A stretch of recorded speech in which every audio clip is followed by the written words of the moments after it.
Per què hi ha gent que són més sensibles que altres? També aquesta és una molt bona pregunta. Hi ha gent que és realment molt més sensible a l'estimulació perifèrica dolorosa que altra gent. S'han vist diversos tipus de factors. Un factor, per exemple, és que hagis estat... És que hi ha com factors que depenen, diguem-ne, del que t'ha passat abans a la vida. Hi ha factors que diem de caire psicosocial que sabem que fan que hi hagi persones que es tornin més sensibles al dolor. Per exemple, si hi ha hagut experiències adverses a la infància, que poden ser de tipus molt variats, s'ha vist, per exemple, que la inestabilitat financera, o sigui, la financial difficulty, s'ha vist també que, per exemple, haver patit certs tipus d'estrès emocional com haver tingut negligència per part de... negligència afectiva, és a dir, que no has estat tan en contacte com haguessis necessitat a la infància, pot després predir una trajectòria de dolor, o sigui, de més sensibilitat al dolor.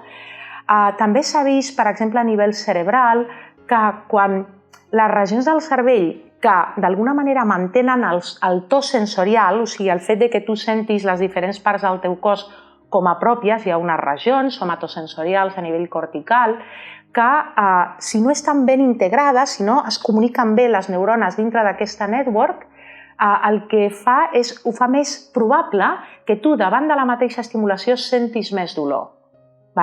També s'ha vist que el sentir dolor sí que depèn de com treballa aquesta via que comunica senyals que li diem nociceptives o dolor específiques, però també s'ha vist que si no t'arriba prou senyal sensorial no dolorosa, per exemple, la que es deriva de fer exercici, la que es deriva de saltar, la que es deriva de caminar, si tot aquest senyal no t'arriba el suficient, sobretot en certes edats del desenvolupament, aquestes networks que han de treballar a nivell cortical comunicant-se molt bé, no es comuniquen tan bé i això afavoreix que sentis més dolor.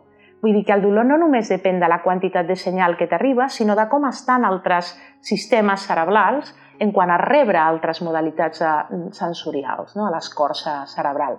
I després hi ha altres factors. Per exemple, la gent que té el que se'n diu un alt neuroticisme o que més vegades diuen estic farta, tot em sobra, no sé què. Quan ets molt reactiu a nivell sensorial, tens més números de sentir més dolor i també de sentir més dolor al cos.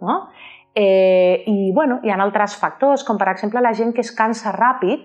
La gent que es cansa ràpid també té una mica més de risc de sentir més dolor i de desenvolupar més dolor. Per tant, què podem fer? Nois i noies, el que podem fer és cuidar-nos a la mesura del possible, ser conscient de com estem reaccionant, d'allò que ens informa el nostre cos, que al final és el nostre cervell, i de tractar de, en cada cas, veure quina pot ser l'estratègia més adient per sanar.